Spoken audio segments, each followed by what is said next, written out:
Hello everyone, and welcome back to more neckbeard stories, or stories of any kind, really. I'm not really sure what this is yet, but I assume it's going to be something.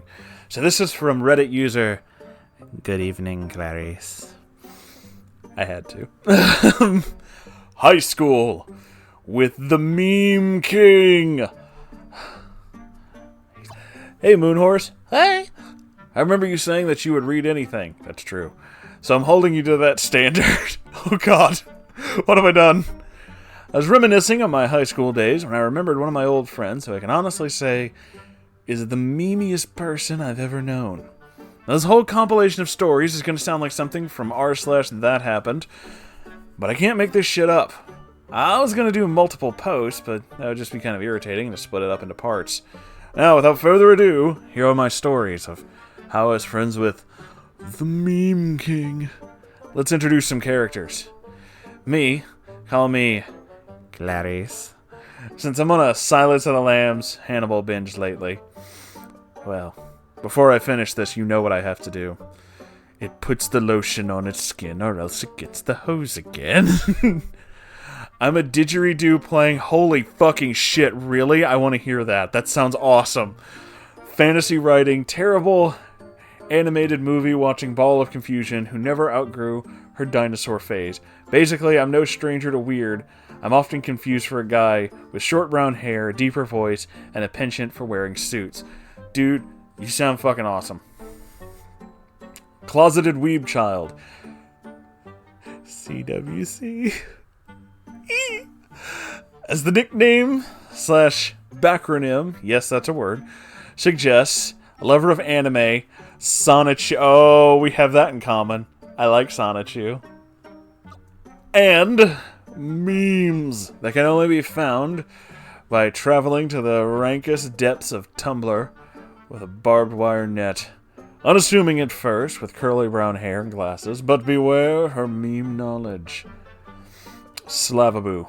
Really sweet girl who likes Russian culture, both because she's fascinated by Russia's history and language, but also because of the plethora of memes spewing from it.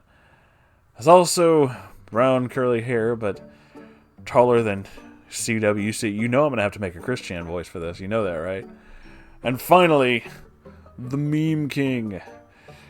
He doesn't seem like much on the surface. Short with black hair, boyish face, with eyes that always seem like he's staring off into the distance, like his mind is in a perpetual daydream. But behind those eyes lies a vast abyss, which can only be sated with memes that would make Christian cast a doubting glance. Somebody is intentionally trying to bait me. That's what this is. Let's get on with the stories. I met MK when I entered high school. For the longest time, since I was more focused on surviving and getting to volleyball on time, he was at the back of my mind, like clothes I hadn't worn in months. I knew he was there. I just didn't really acknowledge him. The first time I remember him doing something weird was during exam season, prep year finals. If I remember correctly, my high school lets younger students do a prep year as sort of a test run before freshman year. I was sitting behind MK, minding my own business. I finished the exam with an hour to spare, so I'm just kind of sitting there, bored out of my mind. Since it was the second exam of the day, we'd just come back from lunch, which was more like a giant buffet of snacks. Now, cheese sticks were part of the menu, and apparently, MK had smuggled some into the exam room. Because when I looked up, he slowly pulled a cheese stick out of his pocket and started waving it slowly through the air. You know how at some concerts people will wave lighters or cell phone flashlights in some ritualistic unison? Like that. So I just imagine like an auditorium full of people waving cheese sticks back and forth while We Are the Champions plays in the background.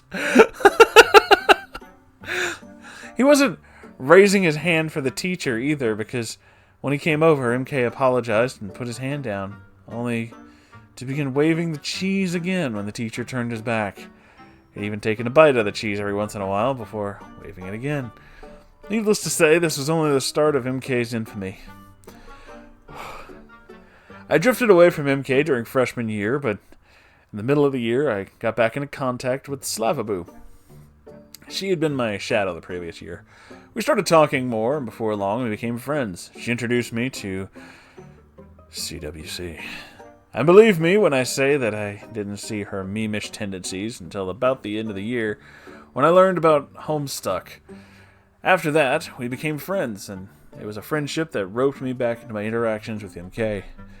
MK got more interesting during sophomore year. At Olympic Day, our start of the year picnic, he wore a fedora covered in Richard Nixon propaganda pins, a collection which would only increase in size. Keep that in mind. He joined my Latin class that year, which made an already rated R class that much more interesting.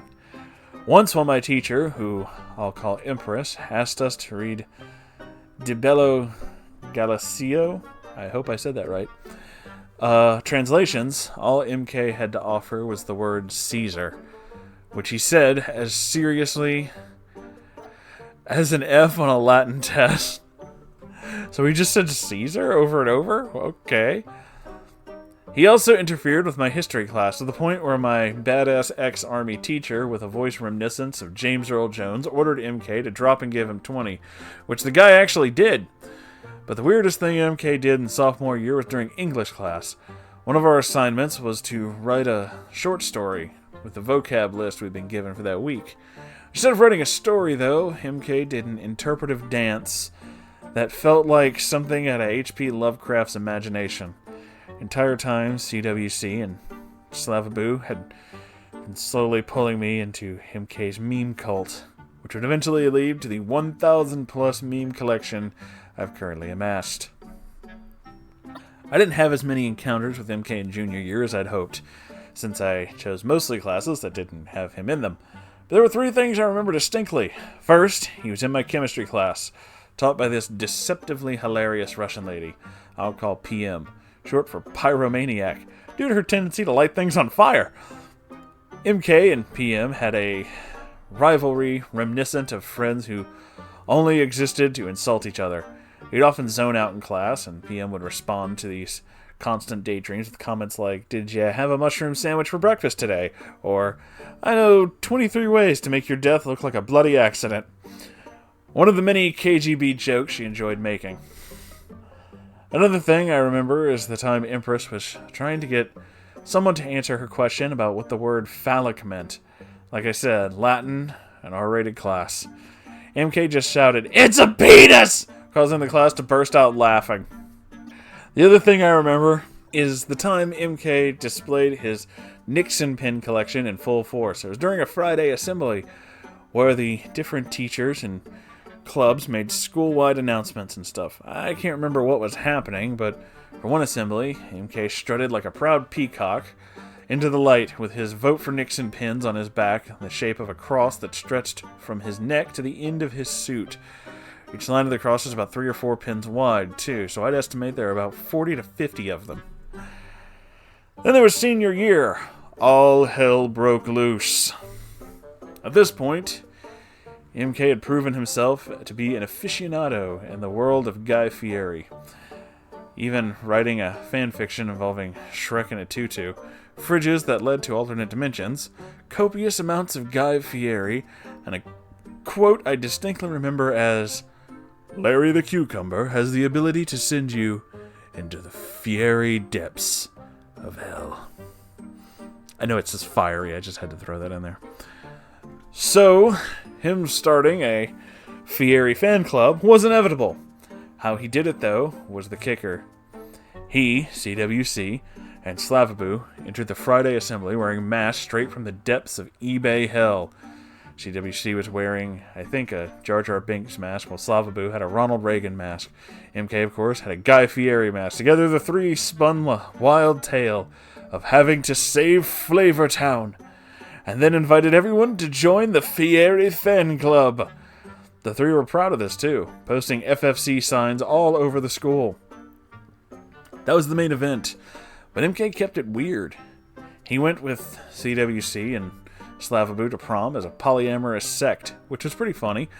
Finally, at the end of the year, the party, we have this Phineas and Ferb theme.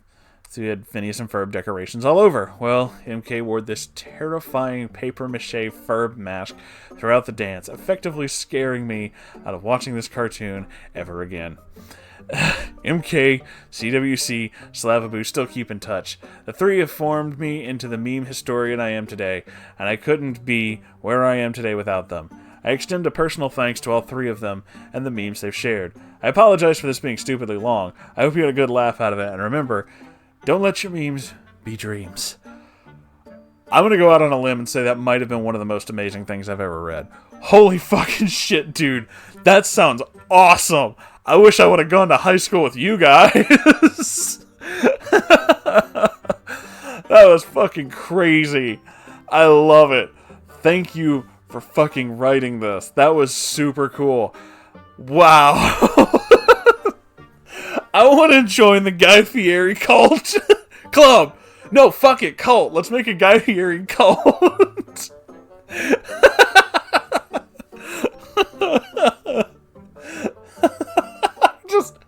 I just imagined myself in this costume. Like, okay, so if you don't know who Ghost is, you might have to look this up. Because I just imagine myself in the Papa Emeritus robes, except with a Guy Fieri mask instead of, like, the skull face paint. They would be Papa Flavor Town.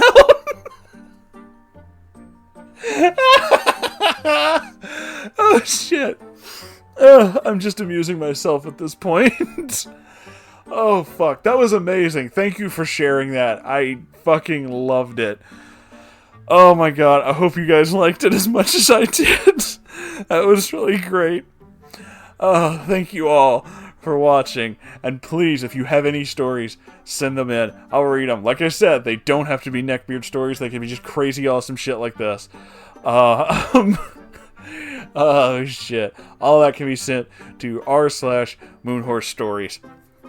And if you want to contribute to this show, I have a Patreon you can donate to, and I'm also selling shirts. Links to all these things are in the description below. I'm still laughing over Papa Flavor Town. Oh fuck. I love you guys. I'll see you later. Bye.